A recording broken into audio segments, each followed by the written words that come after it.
사무엘상 25장 36절에서 38절까지 같이 봉독하겠습니다. 아비가일이 나발에게로 돌아오니 그가 왕의 잔치와 같은 잔치를 그의 집에 배설하고 크게 취하여 마음에 기뻐하므로 아비가일이 밝는 아침까지는 아무 말도 하지 아니하다가 아침에 나발이 포도주에서 깬 후에 그의 아내가 그에게 이 일을 말하매 그가 낙담하여 몸이 돌과 같이 되었더니 한 열흘 후에 여호와께서 나발을 치심에 그가 죽으니라. 아멘.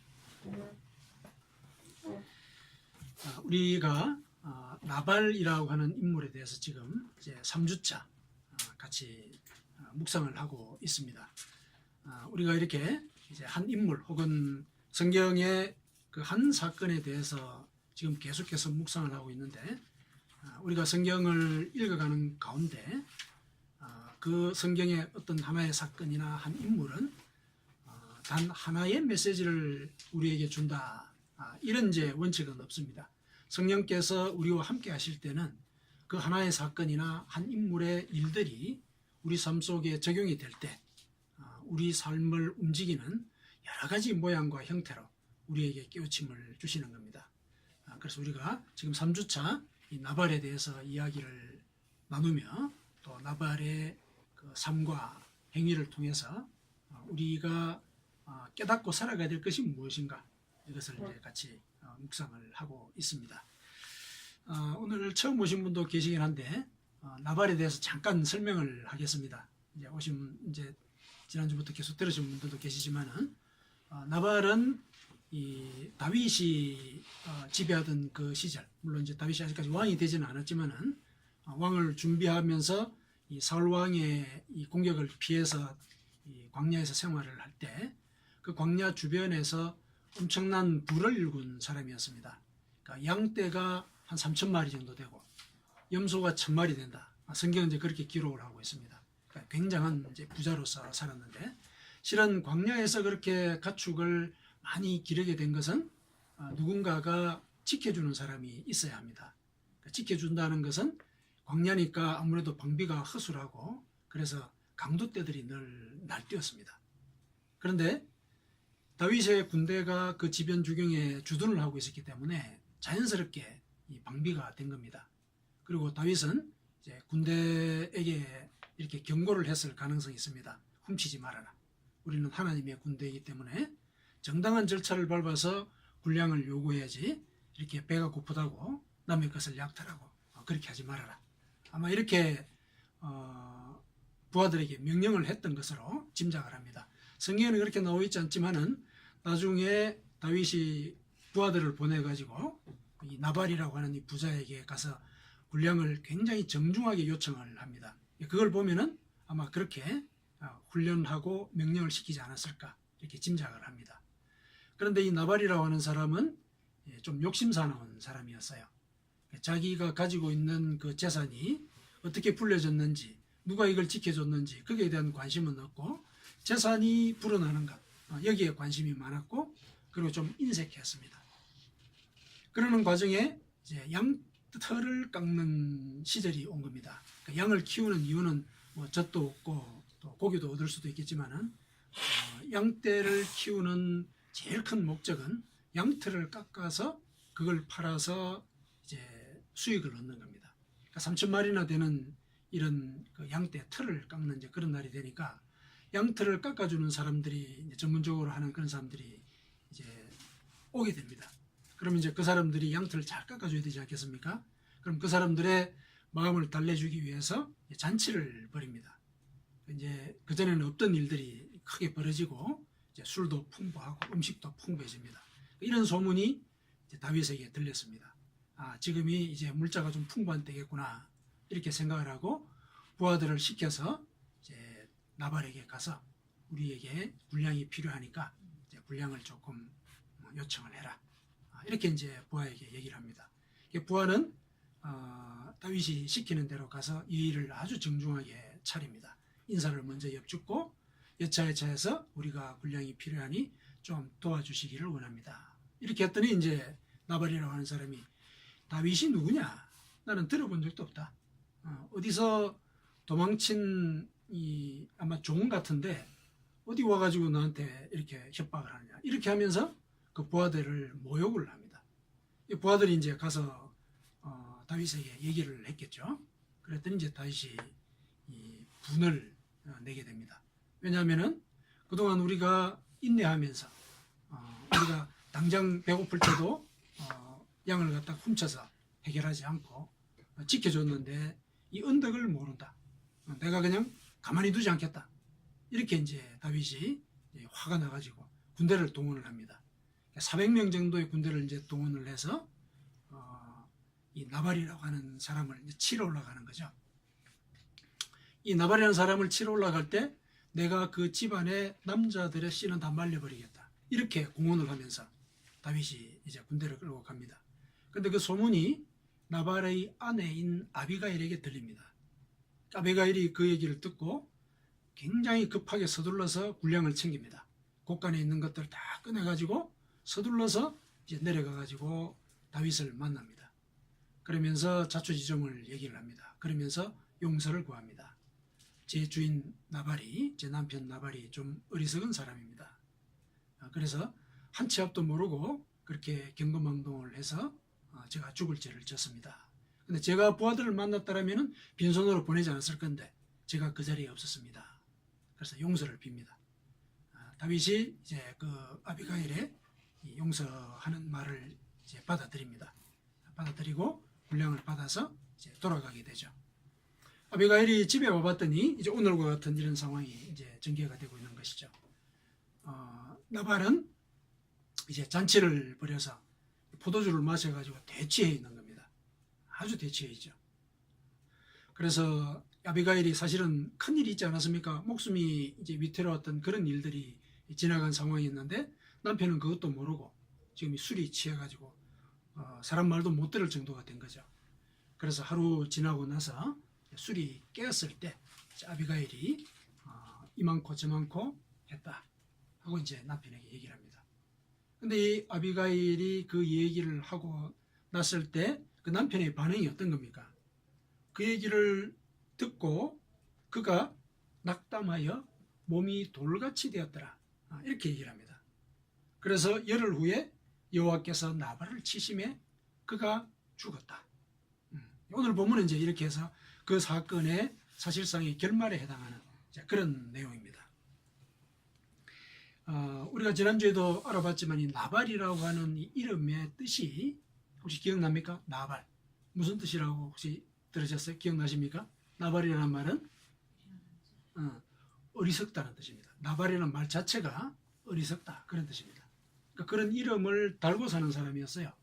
그러니까 그런 행동이 나왔을 걸 우리가 조금 짐작을 하는 이제 그런 상황인데 이름이 그러하니까 아마도 물론 이제 이름을 그렇게 지었다고 그렇게 살았다라고 얘기하는 건 아니지만은 조금 상징적인 의미가 있다라고 우리가 생각하면 되겠습니다. 이제 성경은 이 나발을 이름도 그렇게 지었지만은 실제로 어리석은 사람이다. 행동 자체가 어리석은 사람이고 생각조차도 어리석은 사람이다 하고 이제 성경은 규정을 하고 있는 것이다라고 우리가 생각하면 되겠습니다. 오늘 본문을 보면은 그가 어리석다라고 했을 때 그 어리석음의 가장 중요한 증거가 나타난다. 가장 중요한 증거. 뭘 두고 어리석다고 그러는가? 그 가장 중요한 그 어리석음의 증거를 우리 오늘 한번 살펴보고 그것을 반면교사로 삼아서 우리가 우리 인생을 살아갈 때 하나님 앞에서 지혜로운 자로 우리가 어떻게 살아갈 것인지 함께 묵상해 보도록 하겠습니다. 자, 무엇이 나발을 어리석은 인간으로 규정을 하게 되었을까? 단순히 아무런 상황도 모르고 잔치를 벌였다. 그래서 어리석다고 그랬을까? 아니면은 하나님의 사람인 다윗을 알아보지 못했다. 그게 어리석은 일이었을까? 혹은 그를 대접하지 않고 나중에 무슨 일이 벌어질지 몰라가지고 모르는 채 그렇게 굶주린 사람을 박대를 한 것이 어리석은 것이었을까? 물론 이런 것들도 다 어리석음의 이유가 될 수가 있을 것입니다. 그런데 오늘 본문에서만 우리가 그 어리석음을 추정하자면은 그가 낙담을 하고 난 뒤에 죽었다. 여기에서 우리는 그의 어리석음의 가장 강력한 증거를 찾을 수가 있습니다. 사람은 언젠가는 죽게 되어 있습니다. 그런데 그 죽음의 원인이 이 사람에게는 낙담이었습니다. 절망해서 죽었다, 이런 얘기입니다. 낙담해서 죽은 그것이 바로 어리석은 일이라는 것입니다. 왜냐하면 어느 누구에든지 사람들은 낙심할 일이 있다 하더라도 재생과 회복의 기회가 늘 기다리고 있거든요. 그런데 그것을 망각을 한 것입니다. 그래서 죽어버렸다. 이것이 가장 강력한 그 어리석음의 증거라는 것. 그것을 오늘 본문은 우리에게 일러주고 있습니다. 자, 그러면은 그렇게 떵떵거리면서 살던 나발이 왜 그 말을 듣고 낙심을 하게 되었을까? 왜 낙담을 하게 되었을까? 사실 우리가 가만히 따져보면은 나발에게 닥친 일이 그다지 낙담할 일은 아닌 것 같습니다. 왜냐하면은 아내가 와서 자초지종을 얘기를 할 때 들어보니까 아내가 지혜롭게 일을 잘 처리했네. 그러면은 아내에게 참 잘했어, 고맙소, 이렇게 얘기하면은 될 일이죠. 사실은 그렇게 해도 되고, 혹은 조금 불안하다, 다윗이 아내의 말을 듣고 돌아가긴 했는데 또 마음이 변심해가지고 나한테 오면 어떡할까? 만일에 그런 생각을 했다면은 그 자리에서 일어나가지고 군량을 좀 더 꾸려가지고 다윗을 찾아가가지고 예를 들면은 용서를 구하면 될 일이거든요. 내가 몰라봤다. 내가 이 광야에서 양들만 키우다 보니까 당신이 어떤 존재인지 몰라봤다. 가서 이렇게 사과를 하면은 될 일이었을 것인데 이게 낙담할 일이 아니었을 거라고 우리는 이렇게 상상을 할 수 있는 부분이거든요. 그런데 이와 같은 이 생각 속으로도 타당할 수 있는 이런 방책들이 있는데도 이 나발은 마음이 죽어버렸습니다. 낙담했다는 걸 이제 원문에 보니까 마음이 죽었다, 이렇게 이제 얘기를 하고 있습니다. 마음이 죽었더라. 아내가 돌아와서 보니까 이게 왕의 잔치 같은 잔치를 벌이면서 대치했다, 이런 걸 보면은 굉장히 호탕한 성격이란 말이죠. 근데 이러한 이 잔치를 벌인 것을 볼 때도 왜 이 사람이 낙담을 했을까? 이 참 이해하기가 어려운 부분이 있다는 것이죠. 여러 가지 상황들을 이제 증거로 삼아서 생각해 볼 때 왜 낙담을 했을까? 이해하기 어려운 부분들이 있지만은 실제로 이 사람에 대한 목자들의 평가를 보면은 낙담할 수도 있겠다 하는 이제 생각이 드는 실마리가 되는 부분이 있어요. 목자들은 이 자기의 주인인 나발을 이제 뭐라고 평가를 했냐면은 주인은 불량한 사람입니다. 그래서 더불어 말할 수 없는 사람입니다, 이렇게 평가를 해요. 우리 오늘 본문 읽은 중에 25장 17절에 보면 이제 이 목자들이 그런 이야기를 나발의 아내인 아비가일에게 하는 내용이 기록이 되어 있습니다. 나발은 그러니까 무례하고 고집스러운 사람이었다는 겁니다. 양이 3,000마리나 되고 염소가 1,000마리나 되는 이런 큰 재산을 소유하게 되었으니까 아마도 그는 자신이 살아온 이 방식이 옳다, 이렇게 아마 생각을 하고 살았을 것입니다. 그러니까 난데없이 알지도 못하는 이 군인들이 남노한 옷을 입고 초췌한 표정으로 나와서 군량을 좀 대주시오, 이렇게 얘기를 하니까 그 귀에도 안 들리는 거죠. 그런 상황들이.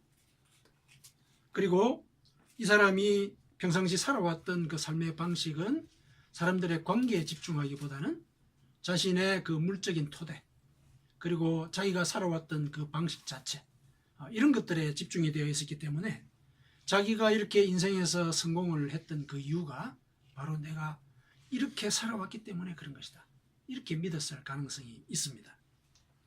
그런데 이런 삶의 태도, 이 물적인 토대를 중시하고 또 자기만이 이 세상의 전부라고 생각하는 것은 사실은 그것이 자존심이 굉장히 높은 것처럼 보이지만은 어떤 면에서 돌이켜보면은 자존감이 굉장히 낮은 그런 하나의 표현이라고 볼 수가 있습니다.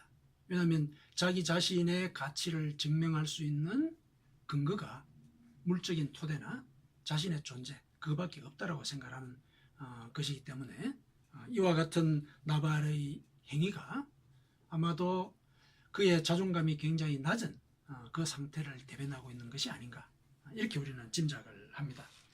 스스로에 대한 이런 자만심 그리고 자기가 가지고 있는 재산 이게 이제 전부인 것이죠. 이 때문에 만일에 이것들이 한순간에 무너질 수도 있다. 그러니까 다윗이 와서 다 죽이겠다라고 공언을 한 것을 아비가일이 들었고 또 그 내용을 또 남편이 술을 깬 뒤에 분명히 들려줬을 거거든요. 당신뿐만 아니라 당신 집안의 남자들이 다 죽을 뻔했다. 큰일 날 뻔했다. 이런 얘기를 했을 겁니다. 아마 아비가일은 남편이 이번 기회를 통해서 정신을 차리었으면 좋겠다라고 생각을 해서 과장해서 얘기했을 수도 있을 거예요. 어쨌든 그렇게 얘기를 들었는데 자신이 이때까지 살아왔던 것을 이렇게 부정당하는 그런 순간을 맞이한 겁니다. 물론 이제 보통 사람들 같으면은 그렇구나 하고 깨닫고 이렇게 살아서는 안 되겠구나 이렇게 생각하고 돌이킬 수가 있는데 나발은 이제 그러지 못했던 것이죠. 그 말을 듣고 낙담을 한 겁니다. 자신의 존재 가치가 부정당했다 이렇게 받아들인 것입니다. 그러다 보니까 이제 두려움에 사로잡히게 되는 거죠. 존재론적인 위기의식에 사로잡히면 사람들은 판단 중지가 됩니다. 그래서 이제 낙심에 이제 빠지게 되는 그런 상황이 됩니다. 몸이 굳었다라는 얘기는 물론 육체의 몸이 굳어서 마비가 된 것이다 라고 얘기할 수도 있지만은 상징적으로 자신의 존재 가치가 이렇게 무시를 당하고 위협되는 이런 순간이 왔을 때 그는 생각조차 중지가 되는 겁니다. 마비가 되어버렸다는 얘기 속에 생각과 몸이 다 활성되지 못하는 그런 상태로 빠졌다라는 것 이걸 여기서 우리가 짐작을 할 수가 있습니다. 그런데 열흘이 지났다라는 얘기가 있지 않습니까? 그런 상태로 열흘이 지났다. 그런데 열흘 만에 죽었다. 이렇게 또 성경이 보고를 하고 있는 것을 보면은 이런 상태가 일상적으로 벌어지는 그런 상태라기보다는 다소 상징적인 그런 의미가 이 속에 들어있겠구나.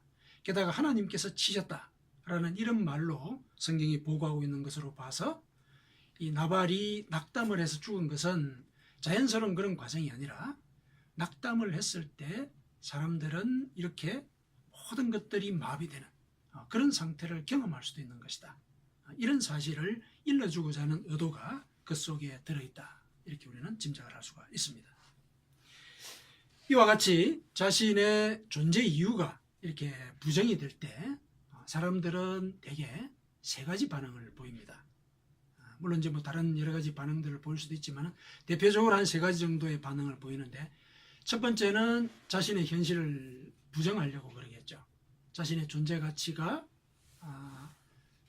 부인되는 그 순간 그걸 부정하려고 하는 그런 시도를 할 것입니다.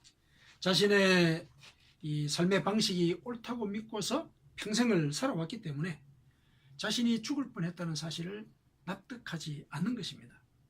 그래서 자신의 현실을 합리화하려고 시도할 것입니다. 실패를 합리화해서 모든 것을 다시 온전해 보이도록 그렇게 의식적으로 만듭니다.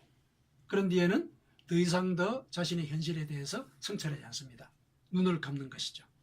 이런 이제 반응을 보일 수가 있습니다. 이렇게 현실을 부정하지 않으면은 이제 또 다른 반응으로서는 다소 갈팡질팡하는 모습을 보일 수가 있습니다. 자기가 기대하지 않았던 일들, 게다가 자신의 전 존재가 부정당하는 일이 발생을 했으니까 뭔가 내가 잘못했는가 보다 이런 생각을 할 수 있을 겁니다.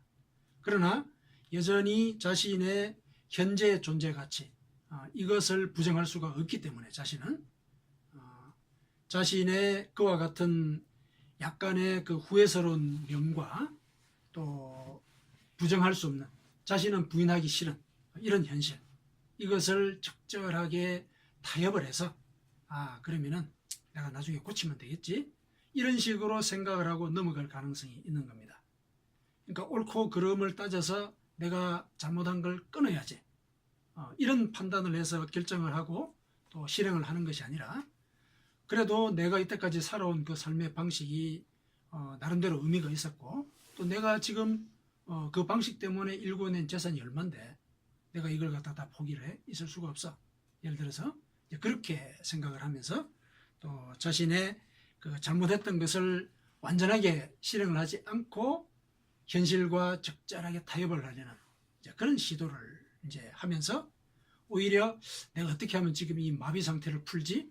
몸을 어떻게 하면 빨리 낫지? 아마 그 생각을 더 했을 가능성이 있습니다. 이렇게 이제 반응을 보이는 경우들도 있고, 이제 세 번째로는 이제 이 나발이 했듯이 이제 낙담을 하는데, 낙담을 한 이 상황보다도 더 깊은 이 절망적인 그런 상태로 이제 빠지게 되는 이제 그런 경우가 또 한 가지 반응이 될 수가 있습니다.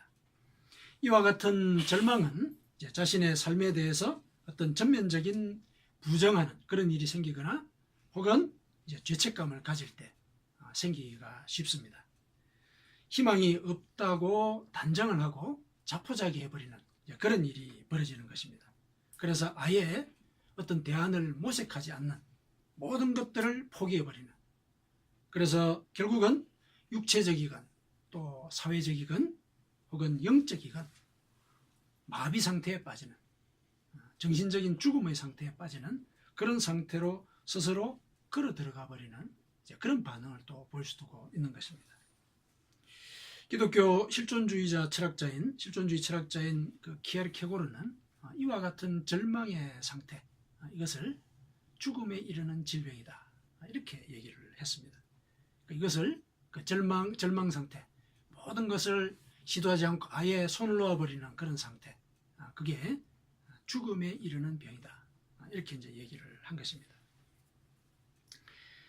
우리가 이와 같은 세 가지 반응을 살펴보았는데, 이 세 가지 반응은 나발이 이 죽음에 이르게 된 그 원인들을 개별적으로 설명하는 그런 내용들이 될 수도 있지만은, 한편으로는 가만히 생각해 보면은 나발이 열흘 동안 마비된 상태 속에 있을 때 아마 그와 같은 세 가지 반응을 단계적으로 다 겪었지 않았을까, 이런 생각도 해봅니다. 내가 이제껏 살아왔던 삶의 방식이 모조리 잘못되었다는 그런 어떤 인식이 이렇게 나에게 강요되었을 때, 그걸 부정할 수 없이 나에게 다가왔을 때 아마 처음에는 나발은 그 사실을 부정하려고 했을 것이고, 그 다음에 그럼에도 불구하고 내가 살아온 삶의 방식이 나름대로 의미가 있었기 때문에 이런 불을 일군 것이 아니었을까, 또 이러면서 자기 스스로를 또 위로하기도 하면서 타협하고, 그러면서 내가 이 아픈 몸을 빨리 고쳐야지, 그 양떼를 또 돌봐야지, 이런 생각을 또 하다가는 난 또 안 되는가 봐, 예를 들면은, 그러면서 이제 절망을 해가는, 이와 같은 이 세 가지의 반응이 아마 단계적으로 다 일어나지 않았을까, 이렇게도 짐작을 해볼 수가 있습니다. 그래서 이제 결국은 이제 죽게 되는 그런 상태로 갔을 것이다, 이렇게 생각을 합니다. 오늘 이 본문을 통해서 우리가 주의 깊게 살펴봐야 되는 이런 이제 그 요지는, 우리가 인생을 살다 보면은 절망할 일들이 왜 없겠습니까? 힘들고 고통스러운 그 일들 가운데서 나 자신의 존재가 그 가치 자체가 훼손이 되는, 그것만큼 힘든 일은 없거든요. 그런 일들이 우리에게 닥칩니다. 일상을 살다 보면은 내가 의도치 않게 그런 일들을 당하게 됩니다. 그러다 보면은 위와 같은 이런 세 가지 반응들을 우리 또 내면에서 또 겪어본 기억들도 다 있을 것이고요. 누구나 사람들은 똑같기 때문에 이와 같은 일들이 다 있게 되는데, 그러나 모두가 다 나발처럼 낙담하지는 않거든요. 낙담하지는 않습니다. 절망하더라도 그 절망의 상태로부터 벗어나려고 노력을 하죠. 키에르케고르는 이렇게 절망이 죽음에 이르는 질병이다, 이렇게 얘기를 하기는 했어요.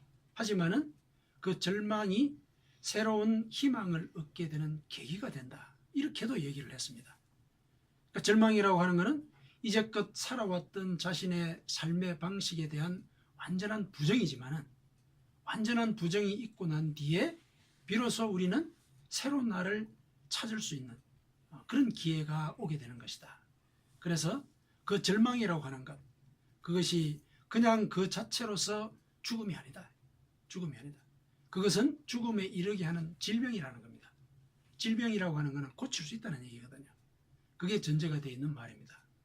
그래서 우리가 우리 삶에 대해서 이 절망을 느낄 때 우리는 돌이킬 수 있는 계기가 왔다. 이렇게 이제 판단을 해야 된다. 이 얘기를 게르케고르가 우리에게 일러준 것입니다. 우리가 이 하나님을 믿는 이 신앙의 과정 속에서도 그와 같은 태도 굉장히 중요합니다.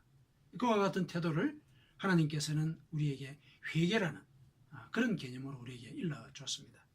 회개라고 하는 것은 내가 이제껏 살아왔던 그 삶의 총합으로서의, 그러니까 과거의 삶의 총합으로서의 현재를 부정하는 것이거든요.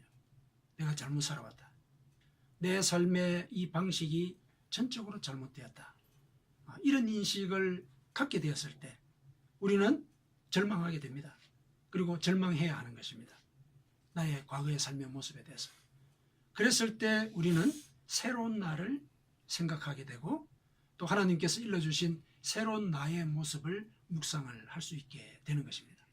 그것이 회개의 의미거든요. 하나님은 우리에게 회개하기를 요구하셨어요. 요구한 것이 명령을 하면서 강요하고 지배하기 위해서 요구한 것이 아니라 우리의 영혼을 구원하기 위한 길로서 우리에게 회개하라고 얘기를 해 주신 것입니다. 그래서 우리가 성경을 읽어보면은 하나님께서 회개했을 때 이스라엘 백성들이 어떤 잘못을 저질렀어도 그 회개한 자를 다 감싸주시고 또 용서하시고 새로운 삶의 기회를 약속을 해주셨던 것, 이런 내용들이 다 기록이 되어 있습니다. 회개를 하나님께서 강조하신 그 이유는 우리 영혼을 살리기 위한 것이라고 하는 그 뜻을 그와 같은 여러 가지 기록들을 통해서 보여주고 계시는 것입니다. 네. 이 회개라고 했을 때 이제 회개를 이렇게 정의를 합니다. 일단 겉으로 드러나는 그 회개의 현상은 참회하는 거죠. 내가 잘못했다 하는 거, 참회하는 겁니다. 참회하는데 물론 회개하는 경우를 교회에서 보면은 사람들이 울고 또 여러 가지 불고 가슴을 치고 통회하고 이런 이제 과정들이 있습니다. 그와 같은 과정들은 그 회개를 할 때 드러나는 하나의 현상이라고 볼 수가 있습니다. 현상인데 그와 같은 현상이 그 사람이 실제로 마음속 깊이 회개했다라고 얘기할 수 있는 증거라고는 볼 수는 없습니다. 현상입니다. 회개의 과정 속에 드러나는 현상입니다. 진정한 회개라는 게 뭐냐? 그러면은 진정한 회개라고 하는 것은 이 참회의 마음을 갖고서 내가 그동안 과거에 살아왔던 그 방식들을 돌이키는 겁니다. 그래서 과거에 살았던 그 방식을 끊어내는 것입니다. 그 과정이 회개의 과정이고 내가 과거의 그 습관을 그쳤을 때 그것은 내가 회개한 것이다 라고 얘기할 수 있는 것입니다. 그래서 회개라고 했을 때는 참회하는 마음과 그 다음에 그 참회하는 마음, 그것을 마음속에 품고서 나의 과거의 습관과 생각의 태도, 이것을 완전히 돌이킨 것. 그래서 그것이 긍정적인 재건 혹은 치유, 이렇게까지 도달을 했을 때 우리는 회개했다, 이렇게 얘기할 수 있는 것입니다. 그래서 회개라고 하는 것은 내가 새로워지는 것, 이것을 포함하는 그런 개념입니다. 빅토르 위고라고 하는 작가를 아마 잘 아실 겁니다.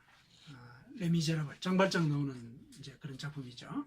레미제라블, 그 다음에 노틀담의 꼽추, 이런 이제 작품으로 이제 유명한 작가인데, 이 작품들을 보면은 우리는 참 영혼이 순화되는 그런 느낌을 받고, 장발장과 같은 이제 이런 회개한 자의 모범을 볼 때 나도 저와 같은 영향을 끼치는 존재로서 살고 싶다, 이렇게 감명을 주는 이런 작품들을 썼거든요. 근데 빅토르 위고는 그 작품에 나온 것과는 달리 젊었을 때는 남봉꾼이었어요. 외도를 하고 또 아내를 억압하고, 그러니까 작품 속에 나타나 있는 인물들의 모습과는 다른 그런 삶을 살았습니다. 근데 어느 날 자신의 정부하고 이렇게 이제 시간을 보내고 있을 때 신문을 보게 돼요. 신문을 보니까 그 신문에 어떤 기사가 실렸냐면은 자기가 애지중지하고 사랑했던 자기의 딸이 남편하고 세느강을 이렇게 배를 타고 가다가 배가 파손이 되어가지고 죽었다 하는 이 기사를 읽게 돼요. 자기 딸이 죽었다는 기사를 자기 정부하고 있는 그때 신문을 통해서 읽게 되는 거예요. 이게 도대체 상상을 하기가 어려운 일이 실제로 이제 벌어진 거죠. 우리가 상식적으로 생각을 할 때도. 그때 이 빅토르 휴고는 이제 큰 가책을 받게 됩니다. 자신의 삶에 대해서 절망을 하게 되는 것이죠. 그래서 그때 이제 후회를 크게 하고 이제 돌이키게 됩니다. 그래서 그 이후에는 이제 그가 우리가 알고 있는 그런 작가의 모습으로 변신을 하게 됩니다. 그래서 사회적으로도 운동을 많이 해요. 작품만 쓴 게 아니고 이제 그 당시에 가난했던 사람들, 그 사람들을 대변하는 사회운동도 많이 하게 되죠. 가난한 사람들이 먹을 것이 없어서 석탄가루를 씹고 있다. 우리 이제 가난했을 때 예전에 아이들이 이제 시골에서 이렇게 흙도 먹고 하는 이제 그런 상황들이 우리나라에도 있긴 있었는데 거기는 아이들이 가난해서 먹을 것이 없어가지고 석탄가루를 씹고 있다. 그러면서 부자들의 이제 각성을 요구하는 이런 이제 사회운동도 벌이고 완전히 달라진 모습을 보인 거죠. 빅토르 위고가 이렇게 회개한 자의 모습을 이제 보였던 것, 그것이 하나의 이제 구체적인 예가 될 수가 있겠습니다. 성경을 보면은 이제 바울 사도가 회개에 대해서 이렇게 얘기를 했습니다. 에베소서 4장 22절에서 24절까지 제가 읽어드리겠습니다.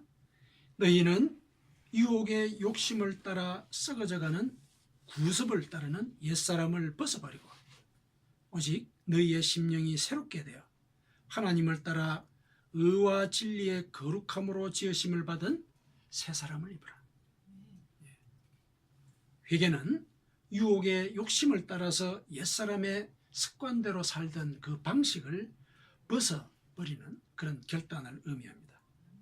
과거처럼 살지 않겠다. 이렇게 결단하는 그것이 회개의 중요한 내용입니다. 그래서 새로운 자기의 모습을 목표로 설정하는 것. 일단은 과거의 모습과는 정반대의 모습을 목표로 설정하는 것. 이것이 회개의 중요한 내용이라는 것입니다. 그래서 과거의 습관을 끊어버리는 그 과정, 이것이 회개의 중요한 내용이 되는 것입니다. 그러면 회개한다라고 했을 때 그 회개의 기준은 물론 과거의 습관을 끊어버리고 새로운 모습을 우리가 상상한다라고 얘기할 수 있지만은 자기 자신의 이 내면 속에서 그 기준을 찾고자 한다면은 이제 살다가 보면 또 타협을 할 수도 있거든요. 그랬을 때는 제3의 기준이 필요합니다. 성경은 그 제3의 기준을 우리에게 일러줍니다. 이렇게 목표를 정하고 우리 자신을 이 목표에 따라서 살아가도록 노력해야 회개가 되는 것이다. 그것을 이제 바울이 이어서 뭐라고 얘기를 하냐면은 에베소서 4장 25절에서 32절까지 그런즉 거짓을 버리고 각각 그 이웃과 더불어 참된 것을 말하라. 이는 우리가 서로 지체가 됨이라.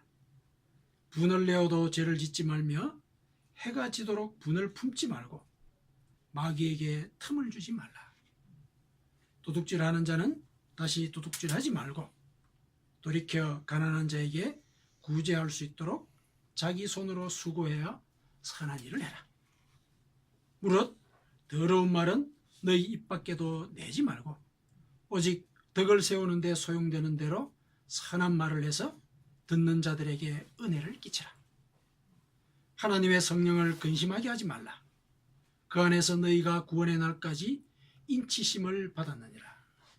너희는 모든 악독과 노함과 분냄과 떠드는 것과 비방하는 것을 모든 악의와 함께 버리고 서로 친절하게 하며 불쌍히 여기며 서로 용서하기를 하나님이 그리스도 안에서 너희를 용서하심과 같이 하라. 이렇게 구체적으로 회개를 어떻게 해야 될 것인지 일러주고 있습니다. 물론 여기에 나와 있는 이와 같은 이 잘못된 행위들, 죄된 행위들, 이와 같은 것들이 우리 삶의 전부를 대변하는 것은 아니겠죠. 또 다른 여러 가지 죄들이 또 있습니다. 마음속으로 짓는 죄들이 또 얼마나 많습니까?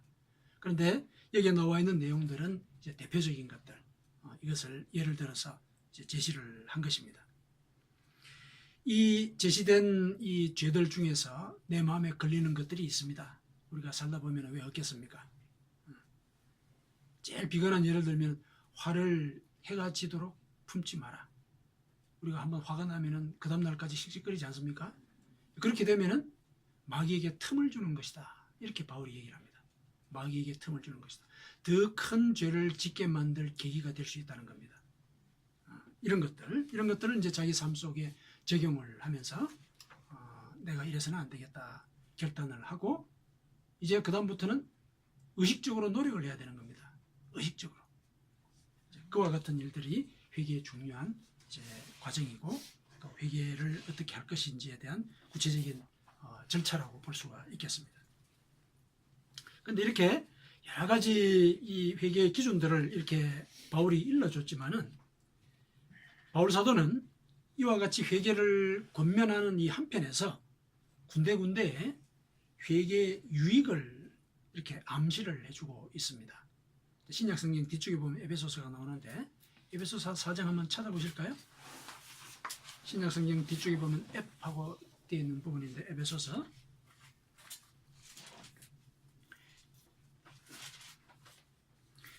성경에서 이렇게 회개하라라고 이렇게 얘기를 했을 때 회개하면은 어떤 유익이 있는가? 이것도 우리가 알면 좋지 않겠습니까? 어떤 유익이 있으면 좋을까? 바울 사도가 회개를 권면한 에베소서 4장 25절에서 32절까지의 그 말씀, 그걸 가만히 살펴보면은 회개할 때 우리는 여러 가지 구체적인 유익을, 영적인 유익들을 또한 얻을 수가 있습니다.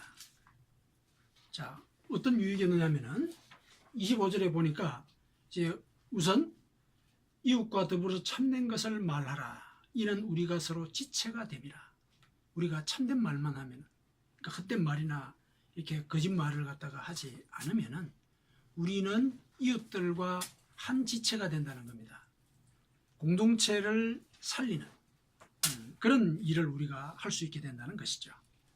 그 다음에 27절에 보니까 우리의 회개 때문에 이제 그러니까 죄를 예를 들어서 화를 하루 넘게 품지 않게 되면은 마귀에게 틈을 주지 않는 거죠. 이와 같은 또 유익이 우리에게 또 있습니다. 그러니까 더 큰 유혹이나 환란을 피할 수 있게 된다. 이런 유익이 있는 것입니다. 그 다음 28절 29절을 보면은 선한 일을 하고 덕을 세우고 다른 사람들에게 또 은혜를 끼치는 그런 삶을 살아가는 거예요. 손가락질을 받으면서 사는 사람들이 얼마나 많습니까? 그런데 우리는 덕을 끼치는 자로서 살게 된다. 예. 그 다음에 30절에 보니까 성령을 근심하지 않게 한다. 우리 속에 성령이 다 계십니다. 하나님을 믿는다 이렇게 고백을 했을 때 성령은 우리 속에 들어오시는 거거든요. 그런데 우리가 하나님을 믿는다라면서 하나님의 뜻대로 하지 않으면 우리 속에 계신 성령께서 근심을 하시거든요. 그런데 우리가 회개를 하게 되면 내 속에 계신 성령께서 근심하지 않으신다. 근심하지 않으신다. 그러면서 어떤 확증을 주시냐면 구원의 확증을 주신다는 거예요. 인치심을 받는다는 얘기는 도장을 쾅 찍어준다는 얘기예요. 너는 구원을 받았다. 도장을 찍어준다는 얘기입니다. 구원의 확증을 받게 된다. 그리고 32절에 보면은 가장 감격스럽게도 우리는 하나님의 용서를 받는 하나님께서 우리를 용서하시는 그런 은혜를 우리는 입게 된다는 것입니다. 그래서 우리가 회개할 때는 이와 같은 구체적인 영적인 유익들이 있다. 바울 사도는 우리에게 회개하라고 권면하는 것 그 이면에서 회개하면은 이와 같은 영적인 유익이 있고 이것이 바로 너희가 새 사람이 되는 것이다. 당신들의 새 사람의 목표는 바로 이와 같은 모습을 가진 존재들이다. 이렇게 일러주고 있는 것입니다. 이와 같은 바울 사도의 권고는 예수님께서 이미 확정을 하셨습니다. 뭐라 그러셨냐면은 예수님께서 회개하라 천국이 가까이 왔느니라. 회개하면 천국의 보상이 주어진다. 회개하면 너가 새로운 사람으로서 하나님의 은혜의 가운데 거하는 그런 존재로서 살게 된다. 이런 얘기를 예수님께서 하셨거든요. 그걸 바울 사도가 구체적으로 설명을 해준 것입니다. 자, 이와 같은 상황을 우리가 볼 때 회개하는 사람은 나발처럼 낙담하지 않는 사람입니다. 예, 시간이 걸리더라도 이와 같은 회개의 유익을 자기의 삶 속에 이렇게 적용을 하고 또 영적인 그런 변화를 자기 스스로 확인할 수 있는 그런 사람입니다. 자신의 가능성을 다시금 발견하고 진정한 자신에게로 한 걸음 더 나아가게 되는 그런 삶을 살게 된다는 것입니다. 사랑하는 성도 여러분, 자신의 삶을 성찰한다는 것은 자신이 자기 삶의 주인이 아니라는 그런 사실을 전제로 합니다. 하나님의 눈으로 자신의 삶을 살펴보는 것, 이것이 회개하는 것입니다. 나발은 자신의 세계에 갇혀서 좁은 세상을 부대끼면서 살았습니다. 자신의 유익에 따라서 기회를 살피면서 두 마음을 품고 이렇게 살았습니다. 그래서 결국 죽음에 이르는 질병이 다가왔을 때 그는 그 질병을 이겨내지를 못했습니다. 자기 속에서만 자기를 바라봤기 때문에, 그 질병 속에 있었기 때문에 질병을 바라보지 못했다는 얘기입니다. 그 질병에 나와서 내가 이런 질병에 걸렸구나, 이걸 봤어야 된다는 얘기죠. 그래서 그는 어리석은 사람이었습니다. 성도 여러분, 우리는 나발이라는 그런 이름을 남긴 채 죽어서는 안 됩니다. 우리는 우리 자신이 하나님 안에서 새로워질 그런 가능성을 기대하면서 그 가능성을 실현해야 합니다. 그것이 이 지상에 하나님의 나라를 건설하는 일입니다. 회개가 이와 같은 역사의 동력이 됩니다. 회개는 우리를 과거와 죄책감에다가 묶어두는 그런 행위가 아닙니다. 오히려 우리가 과거의 모습과는 달라지는 그런 새로움의 계기가 되는 것입니다. 그 과정에 우리는 이웃에게 은혜를 베풀고 구원의 확증을 받아서 평안을 누리게 됩니다. 예, 이와 같이 사는 것이 하나님 앞에서 지혜로운 자입니다. 예, 하나님께서 그리스도 예수 안에서 베푸시는 용서의 은혜를 받아 누리시기를 기원합니다. 아멘.